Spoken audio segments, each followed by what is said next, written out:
द्वितीय आचार्य अन्नम भट्ट कृत तर्क संग्रह। द्रव्यत्व का लक्षण एवं भेद।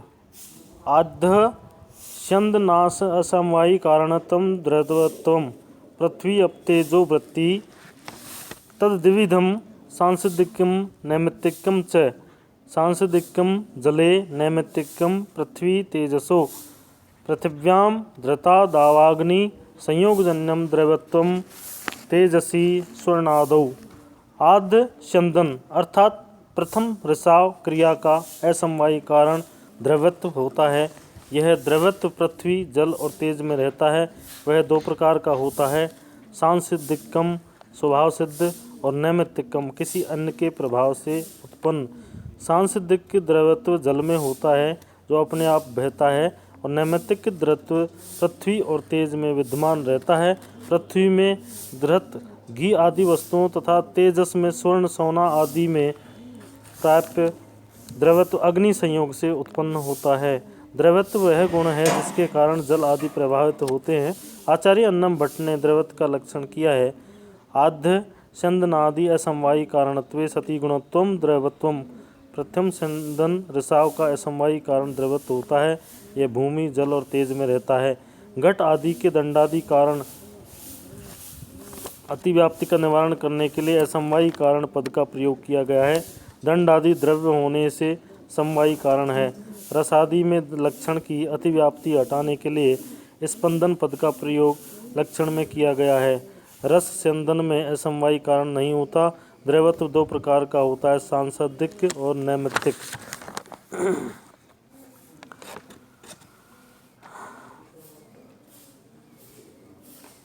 अगला गुण स्नेह है और इसका लक्षण इस प्रकार है। चूर्ण आदि पिंडी भाव हेतुर्गुण है स्नेह जल मात्र वृत्ति। चूर्ण आदि का पिंडी भाव पिंड बना देने वाला करने के असाधारण हेतु गुण को स्नेह कहते हैं। स्नेह नामक गुण केवल जल में रहता है।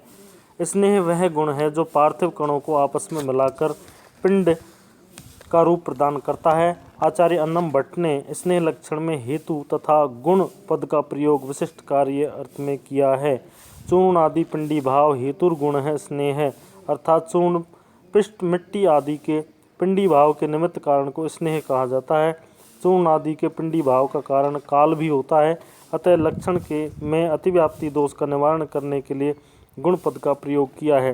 काल आदि गुण पद न होकर द्रव्य हैं। चूर्ण आदि के हेतु रूप में अतिव्याप्त दोष को मिटाने के लिए पिंडी भाव पद का प्रयोग किया गया है। चिक्कणतः चिकनापन से युक्त स्नेह केवल जल में रहता है। प्राय कार्य में कारण गुण पूर्वक हुआ करता है। गुरुत्वादि के सदृश जब तक द्रव्य विद्यमान होता है तब तक स्नेह भी बना रहता है। अगला गुण है शब्द। इसका लक्षण एवं भेद इस प्रकार है। श्रोत्र ग्राहो गुणो शब्द आकाश मात्र वृत्ति सद्विध ध्वन्यात्मको वर्णात्मकश्च ध्वन्यात्मको बहिर्यादौ वर्णात्मकम संस्कृत भाषादिरूपः। श्रोत्रेंद्रिय अर्थात कान से ग्रहण योग्य गुण शब्द है। वह शब्द केवल आकाश में रहता है। शब्द गुण आकाश के साथ समवाय संबंध से रहता है। शब्द दो प्रकार का होता है, ध्वन्यात्मक और वर्णात्मक। ध्वन्यात्मक शब्द भेरी आदि में और वर्णात्मक शब्द संस्कृत भाषा आदि के रूप में रहता है। आचार्य अन्नम भट्ट ने लक्षण में शब्दत्व जाति में अतिव्याप्ति का निवारण करने के लिए गुण पद का प्रयोग किया है। रूप आदि में अतिव्याप्ति का निवारण करने के लिए लक्षण में श्रोत्र पद प्रयुक्त किया है। तर्क भाषाकार के अनुसार शब्द श्रोत्र ग्राहो गुण आकाशस्य विशेष गुण है। शब्द वह गुण है जिसका कर्ण के द्वारा ग्रहण किया जाता है। शब्द आकाश का ही विशेष गुण है। प्रश्न उठता है कि शब्द का कर्ण से ग्रहण कैसे किया जाता है, क्योंकि शब्द तो भेरी आदि देश में उत्पन्न होता है जबकि श्रोत्र पुरुष के प्रदेश में होता है। न्यायिकों के अनुसार श्रोत्र इंद्रिय हमारे कान की सीमा में स्थित आकाश के अतिरिक्त और कुछ नहीं है। शब्द यद्यपि आकाश का गुण है किंतु वह अनित्य है। सन्निकर्ष के लिए सामीप्य आवश्यक है, तथापि श्रोत्र चक्षु की भांति न तो विषय तक पहुँच सकता है और न ही विषय अनित्य होने के कारण स्रोत्र तक आ सकता है। ऐसी स्थिति में न्याय दर्शन का समाधान यह है कि एक शब्द से दूसरे से तीसरा शब्द उत्पन्न होकर एक श्रृंखला का निर्माण करता है, श्रवण गोचर होता है। अगला गुण है बुद्धि। इसके लक्षण एवं भेद इस प्रकार हैं। सर्व व्यवहार हेतुर्गुणो बुद्धिर्ज्ञानम सा देविधा स्मृति अनुभवश्च संस्कार मात्र जन्यम ज्ञानम स्मृति तद्भिन्नम ज्ञानम अनुभव। सर्व व्यवहार का हेतु कारण बुद्धि है और वही ज्ञान भी है। बुद्धि के दो भेद होते हैं, स्मृति स्मरण और अनुभव। संस्कार मात्र से उत्पन्न ज्ञान स्मृति तथा स्मृति से भिन्न ज्ञान को अनुभव कहते हैं। बुद्धि के लक्षण में दंड आदि से में अतिव्याप्ति से बचने के लिए सर्व व्यवहार पद का प्रयोग किया है।